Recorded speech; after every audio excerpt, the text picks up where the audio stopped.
Today we're going to be doing training on pH measurement and verification. The purpose of this training is to ensure that operations and maintenance personnel are following the same basic steps when checking the pH of a water sample. This is not something that we need to do on a daily basis, but it is something that we want to do whenever the online pH analyzer has been calibrated, and we also want to do it whenever there's any discrepancies in the readings from the water chemistry test. So that being said, first thing we want to do is make sure that the handheld pH analyzer or pH meter has been calibrated. In doing that, to do that, what we want to do is access this folder button here on the meter. If I access that button, and then if I push select, it shows me the date and time of when this meter was last calibrated. In this case, it shows June 18th, 2015 at 4:38 a.m. Okay, I'm going to exit out of this. We're still going to go ahead and do a calibration on this for training purposes. Also, when we're in the lab and we're working with pH buffers and solutions and things of that nature, we want to make sure that we have our PPE on. Definitely want to have safety glasses on and any other protective equipment that's necessary at the time. So let's go ahead and get started with the calibration. First thing we want to do is make sure we got clean, fresh buffer solutions. Okay, we have that here. And also, we want to make sure that this handheld meter is calibrated at least once weekly. At least once a week, because that ensures us that everything's working or everything's been checked on a regular basis. So at this point, we're going to do the calibration. I want to start by rinsing off my pH probe or sensor with GI water, and then I need to make sure that I dry this probe off. That way I don't dilute my buffer solution or contaminate it with other buffers.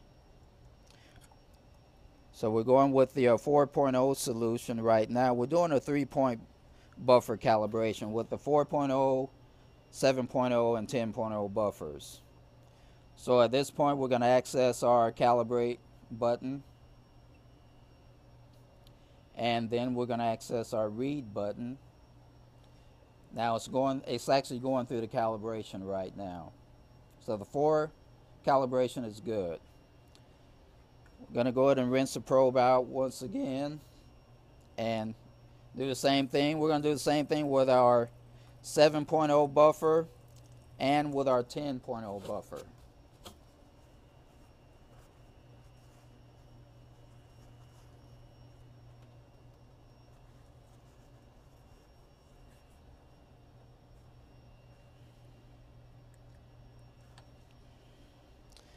Okay, I'm going to push my read button once again.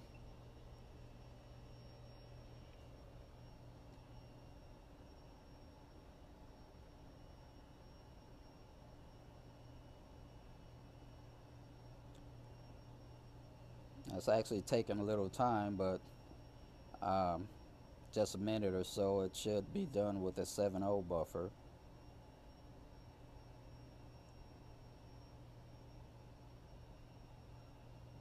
Okay, we're done with the 7.0 buffer. I'm going to rinse the probe off again.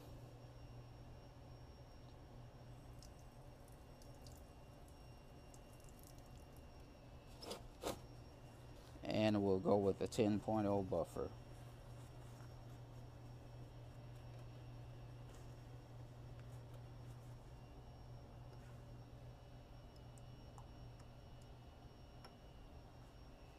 So I'm going to go ahead and push my read button.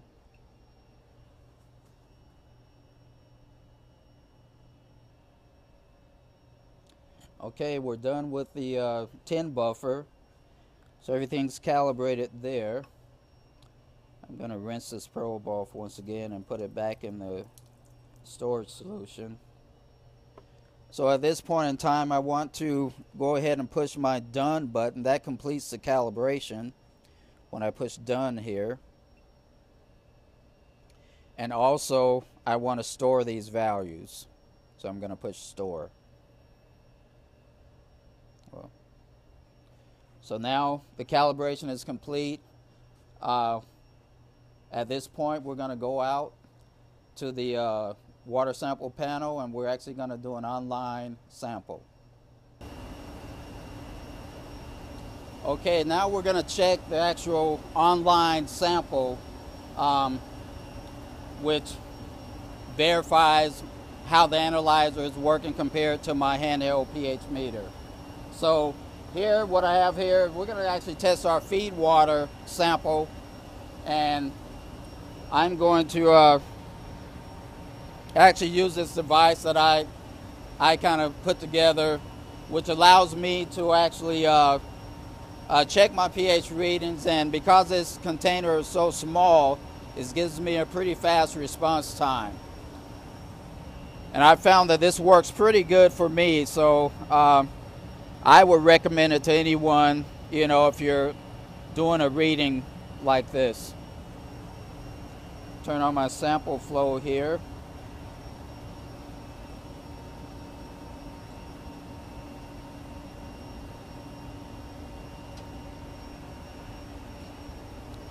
Now I'm going to actually put my probe in my sample tube.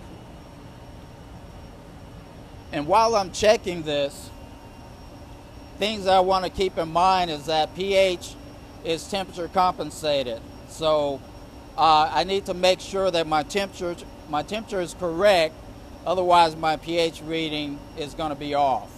So when I'm doing this check here, I want to ensure that the temperature reading on my handheld, which right now currently is reading 80.7, I want to make sure that that matches the reading on my analyzer, which right now is reading 83.9. So we're going to give it a little time for the temperature to stabilize and match. I like to see these temperatures about plus or minus 1 degree within each other. And at that point, then we'll actually do the standardization on it. Okay, so it looks like my temperatures are pretty close right now. My handheld reading looks to be 84.9. And the analyzer reading looks to be 85 on my pH. So at this point, what we want to do is we want to standardize the online analyzer. We want to make that reading match what my handheld reading is doing. This is not something that needs to be done by the operators, but if operators feel comfortable doing it, we're going to go through the procedure right now. And if you don't feel comfortable, then you can always write a work order and you have maintenance to do it. So like I said before, my temperature readings seem to be good. So we're okay with our temperature, so we're going to go through the steps of actually standardizing the online analyzer. So we want to access our menu button. So if I go menu, we're going to go calibrate. I'm going to push enter. And pH is on sensor 2. So I'm going to go down to sensor 2 and push enter. We're going to calibrate pH, enter. Now we're going to standardize. So we'll scroll down to standardize and push enter. So it shows here, the analyzer is showing 8.96. My handheld meter is showing 8.87. So I'm going to change this, scroll over, change that to